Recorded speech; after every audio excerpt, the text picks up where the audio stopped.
Kamera, roll, action. Assalamualaikum warahmatullahi wabarakatuh. Perkenalkan, nama saya Sally Purnamasari, mahasiswi STIE Cirebon, Prodi Akuntansi. Kali ini saya akan membahas mengenai pendidikan anti korupsi. Korupsi sendiri adalah tindakan penyalahgunaan kekuasaan atau wewenang untuk keuntungan pribadi yang tentunya melanggar hukum dan moral, seperti halnya suap menyuap, penggelapan, pemerasan, dan penyalahgunaan wewenang. Korupsi seringkali terjadi atau bermula dari kebiasaan buruk yang dilakukan terus-menerus dan dianggap seperti hal biasa.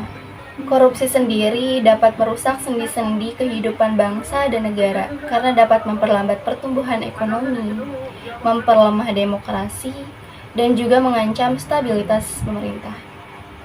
Secara hukum di Indonesia, tindak pidana korupsi sudah diatur dalam Undang-Undang Nomor 31 Tahun 1999.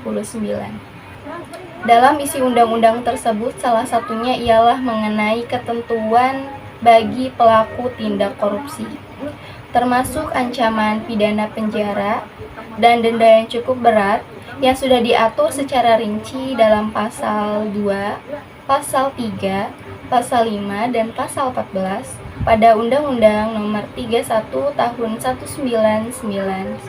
Dalam kasus korupsi yang telah terjadi, sangat dibutuhkan yang namanya pendidikan anti korupsi.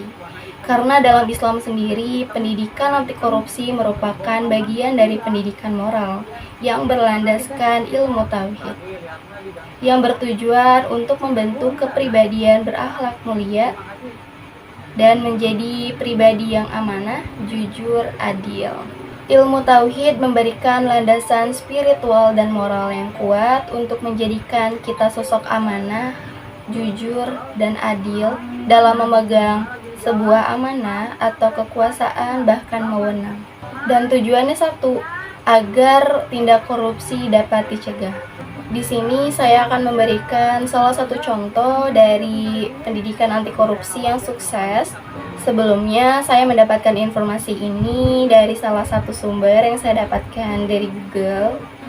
Dan di sana saya mendapatkan informasi bahwasanya Finlandia merupakan salah satu negara yang saat ini bersih dari tindak korupsi karena menerapkan keterbukaan, transparansi, dan juga pengendalian dari internal serta keterlibatan masyarakat sipil. Sebenarnya ada banyak negara yang disebutkan, namun saya hanya menyebutkan satu negara itu saja. Yang lainnya itu ada Norwegia, Selandia Baru, Arab Saudi, dan masih banyak lagi. Pertanyaannya, lalu Indonesia kapan? Baik, sebagai penutup, mari kita ingat bahwa masalah korupsi ini bukan hanya masalah hukum, melainkan masalah umum, berkaitan langsung dengan moral dan kehidupan bangsa ke depannya. Jadi, mari kita berkomitmen untuk menjadi agen perubahan anti korupsi. Sekian dari saya, terima kasih. Wassalamualaikum warahmatullahi wabarakatuh.